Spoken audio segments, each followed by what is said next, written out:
السلام علیکم ورحمۃ اللہ وبرکاتہ۔ خوش آمدید ہے ایک بار پھر سے آپ کا میرے چینل میں دی ریئل اینڈ۔ اللہ تعالیٰ نے جب آدم علیہ السلام کی تخلیق کی اور فرشتوں نے اللہ تعالیٰ سے سوال کیا کہ آپ ایک ایسی قوم کو تخلیق کر رہے ہیں جو زمین کے اندر فساد پھیلائے گی، اللہ تعالیٰ نے اس کے جواب میں کہا میں وہ جانتا ہوں جو تم نہیں جانتے۔ اللہ تعالیٰ نے انسان کی تخلیق کرنے کے بعد اسے زمین پر بھیجا اور زمین پر ہمیں پرکھا جائے گا، ہمیں جانچا جائے گا اور پھر ہمیں یہاں سے واپس بلایا جائے گا اور پھر ہمارا فیصلہ ہوگا کہ ہم جنت میں جانے کے قابل ہیں یا پھر جہنم میں۔ جنت میں جانے کے لیے ہمیں بہت کچھ کرنا پڑتا ہے، اپنے اوپر محنت کرنی پڑے گی، لیکن جہنم میں جانے کے لیے ہمیں کوئی کام کرنے کی ضرورت نہیں ہے۔ اب انسان کے پاس دو راستے ہیں، چاہے وہ جنت کی طرف جائے یا جہنم کی طرف جائے۔ اللہ تعالیٰ نے قرآن میں صاف فرما دیا ہے جو جیسے عمل کر کے آئے گا اسے ویسا ہی پھل یہاں پہ ملے گا۔ تو آج ہم کیوں بھٹک چکے ہیں اپنے راستوں سے؟ ہم کیوں نہیں سوچتے کہ اللہ تعالیٰ نے ہمیں کس چیز کے لیے پیدا کیا ہے؟ ہم کیوں صرف دنیاوی خیالوں میں گم ہو چکے ہیں، صرف دنیا داری میں گم ہو چکے ہیں،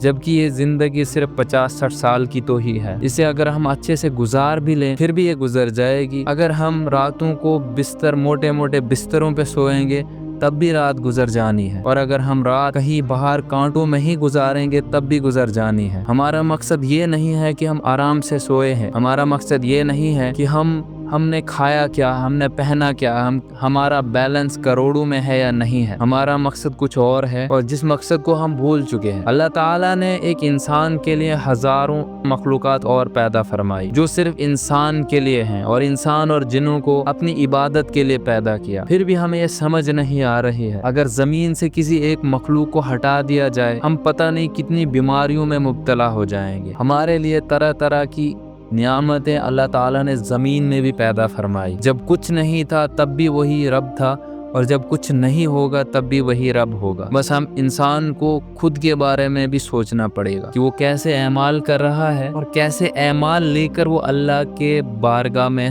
حاضر ہوگا۔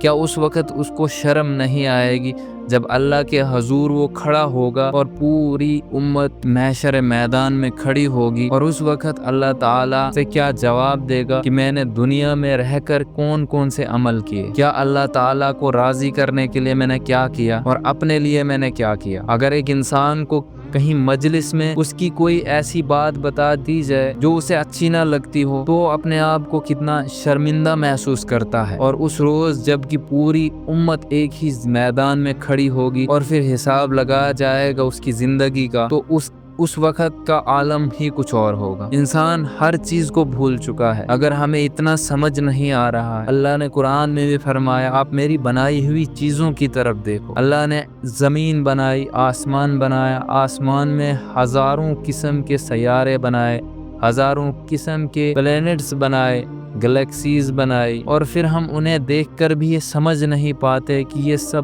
بنانے والا کون ہے۔ پھر ہم کیوں بھول جاتے ہیں ہر چیز کو؟ ہمیں کیوں نہیں اس وقت بھی یہ سوچ آتی ہے کہ اللہ تعالیٰ نے اتنی نظام کائنات کو بنایا ہے کہ انسان کے لیے، اور انسان کو کہا گیا ہے کہ آپ میری عبادت کرو، اور اگر آپ سچے بن کے میرے پاس لوٹو گے تو میں ایک عالی شان جنت ملے گی، اس دنیا سے 10 گنا بڑی جنت کی بشارت دی گئی ہے اس انسان کو جو صرف اعمال لے کر جاتا ہے یہاں سے، اور جس کے درجات بلند ہوں تو اللہ تعالیٰ اسے کتنی بڑی جنت سے نوازے گا۔ کتنی ہی تقریریں سن لو، کتنے ہی بیان سن لو، کچھ بھی کر لو، انسان جب تک نہ خود کے بارے میں خود ہی سوچے گا تب تک اس کا کچھ نہیں ہو سکتا۔ انسان جب اپنے آپ کو دیکھتا ہے اسے پتہ ہوتا ہے میں نے کیا کیا اور جو میں کرنے والا ہوں وہ کیا کروں گا۔ انسان خود پہ نظر ڈالتا ہے، اس کو پتہ ہوتا ہے کہ میں کس پانی میں ہوں۔